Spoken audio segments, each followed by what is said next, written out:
Hi horse people, I'm Matthew Dispa from Holistic Horsemanship. Here is another video in our series Horses Made Simple. It is the continuation of the last video where we covered the subject of the first encounter, that extremely important moment at the start of our relationship when within a few minutes we establish respect and trust with our horse. In this video, I'm still working at liberty and I'm going to cover another very important point, the distinction between active mode and passive mode. We observed footage of large groups of horses on open spaces and clearly saw that horses are always together and they either do something together or nothing together. And when they do something together, it's usually either moving together or moving each other. I hope that makes sense. Now, to make the difference between doing something together and doing nothing together, horses will be either in what I call active mode or passive mode. And they will use their body language and energy clearly to show the difference between one and the other.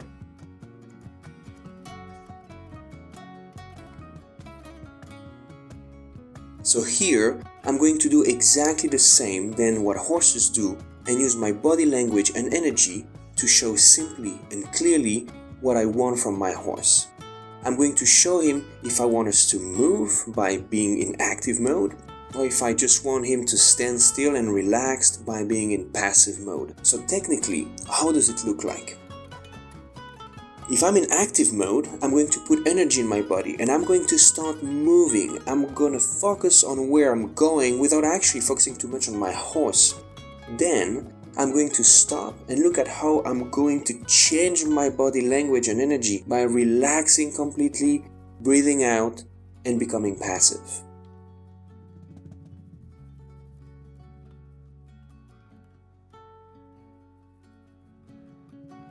Then, I switch back to active mode. I straighten up, start moving, and throw a quick look at my horse's hips, just to make sure I get his head and attention back.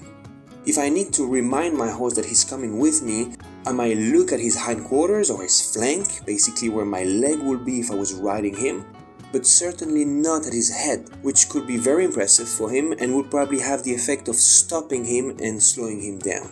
I often tell people that they should not focus too much on the head of their horse, but rather focus on moving the horse's entire body.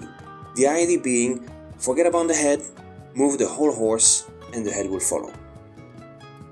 Very often, if you just bring energy in your body, look where you want to go and start moving, your horse will follow you. And you can test the connection you have with your horse by making sharp half circles, getting the horse to use his hips, disengage, move laterally, and bring his head towards you. More half circles just to check how strong our connection is. By the way, if at this stage the horse was to break the connection and walk away from me, I would just work on getting his attention back by moving the horse if he goes away and backing off and inviting him if he comes towards me. In other words, bringing pressure if he shows me his butt and giving him release if he's giving me his head. But as you can see, at this stage, it is absolutely not necessary and this horse is basically glued to me. We are perfectly synchronized and the switch between active mode and passive mode starts to be very clear. Here I've got a horse that is paying close attention, moving for me and with me, and giving me an appropriate response to pressure and still being calm and relaxed. You can see how he is even coming closer in full trust for affection and connection. That's all I need to know. When I see that, I know that we have both respect and trust, and from there anything is possible. So then I know as well that I can put the lead rope on him. So why only at this point and not before? Well, because I want the rope to be a tool that will refine the work the horse and I are doing together, but not a means of physically holding the horse with me. This is very important. During the whole interaction, notice that I never enter a physical conflict with the horse. I don't push him, I don't pull him. I only use body language and energy to show him what I want from him.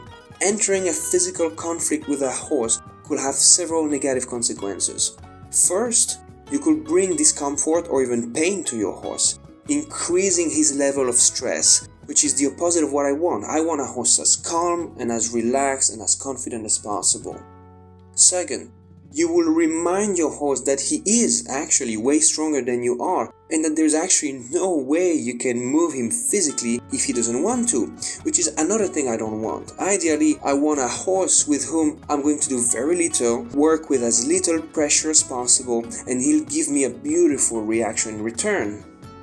Thirdly, by being physically fighting your horse, you will make him dull and indifferent to you, and you'll have to do more and more, but getting less and less reaction from him in return. What I want is lightness and softness in our work and in our interactions with horses. That's why I'm going to be using as much pressure as necessary, but as little as possible. So it is only when, at liberty, I can move my horse away from me and bring him back to me, and having him following me without a rope, moving with me and stopping with me, that I'm going to introduce the rope, not before. When you don't have a rope, pretend you do have one. Move and behave like there was a physical connection between you and your horse, even though there is none. But when you do have a rope, always pretend you don't have one, which means you should work with lightness, like if you were still at liberty, and never actually pull on the rope unless it is an emergency. Observe how what I do is not going to change even though I now have the rope on. I'm going to do exactly the same thing, like if the rope wasn't even there, the rope being just a way to make our work more precise. And observe like there won't be any real tension on the rope at any point. I might hold it sometimes, and some horses might actually pull on it at times, but the horseman, as much as possible, should never pull on that rope unless there is an emergency. This, in many cases, will actually lower the level of stress of your horse to free him from a constant, useless, and annoying tension and allow him to relax and calm down. Imagine how you will feel if there was a rope attached to your chin and someone pulling on it constantly and brutally, forward, backwards, left or right. That will definitely not help you to be calm or willing to cooperate, to say the least. Here, what I'm going to practice now is what I call the letter A, the first letter of the alphabet, moving the horse's hips. One way, then the other way. And then again, I switch from active to passive without having to pull or push the horse physically, just having him reading my body language and energy. Once the distinction from active to passive becomes clear and easy, I'm going to start adding things to it, one by one, changing only one element at a time. And here I'm going to start touching his body with my hands while we are in passive mode, which means that he's standing still. And look how the horse understands that even though I'm doing something new, I'm still expecting him to be relaxed, calm, and still in passive mode.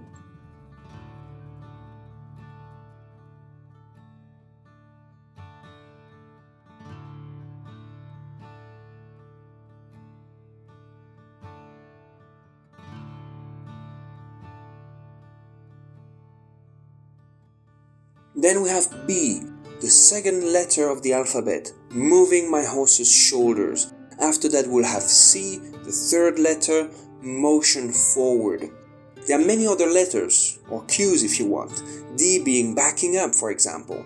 But to start with, I only need ABC, basically being able to move my horse's hips to invite him towards me, B to move his shoulders in one direction or the other and send him away, and C to send him forward, which means at this stage on a circle around me.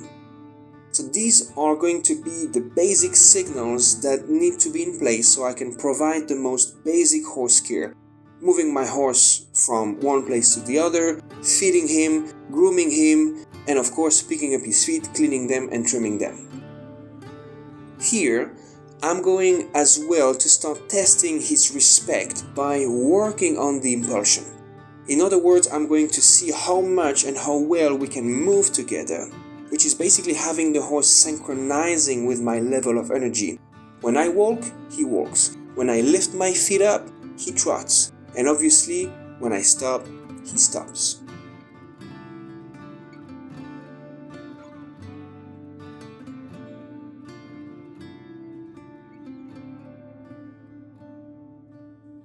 Next, I'm going to start testing his trust by touching his body with the rope and nevertheless expecting him to stand still. And look how he's clearly telling me, I'm not sure I like this. By holding his head high, by the expression of his face, and how he flinches his body when I touch him with the rope, which is perfectly fine. I want to know more about him, and what he's okay with, and what he's not okay with.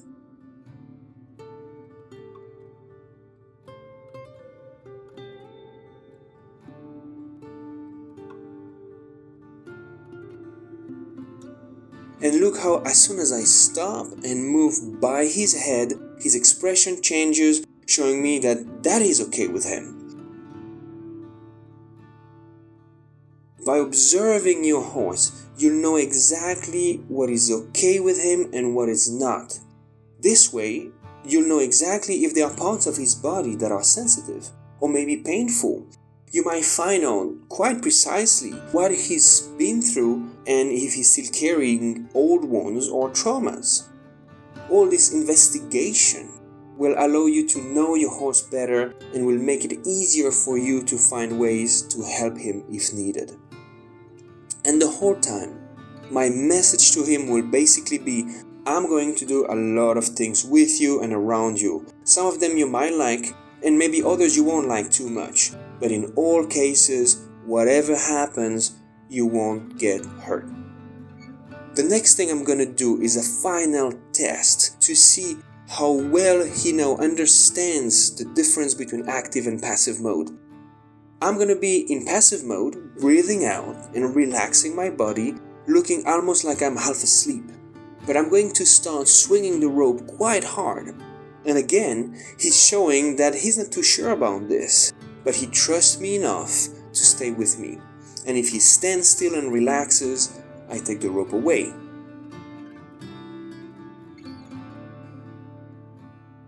I'm going to come on the other side and do the same thing, passive mode, but bringing stimulation by swinging the rope pretty hard and observing his reaction.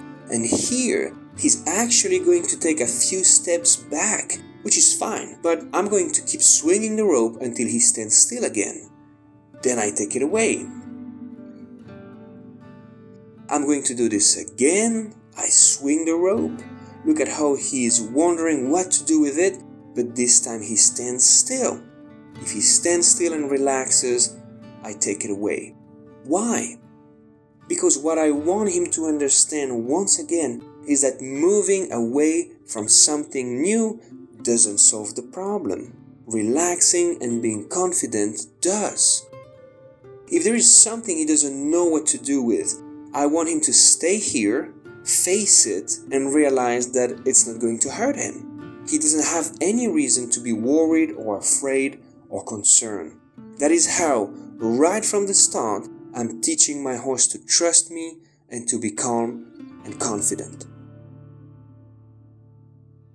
And the last thing I'm going to do is to switch back to active mode and do very little with my body. I'm just going to look at his hips, but right away he's giving me attention, moving his head towards me and making one lateral step with his hinds.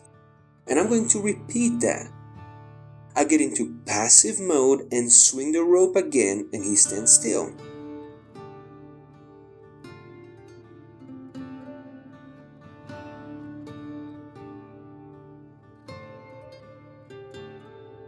Then back into active mode with a quick look at his hinds, and right there, even though I'm not even swinging a rope or putting much pressure on him, he's moving with me and gives me a step to the side right away. So the question I want to bring to him is, there are times when I'm swinging the rope and you should move. And there are times when I'm swinging the rope but I expect you to stand still. So what is it all about? It is not about the rope. It is about me. Look at me, and depending if I'm passive or active, you'll know exactly what to do. And this, I find, is the easiest way to communicate with a horse.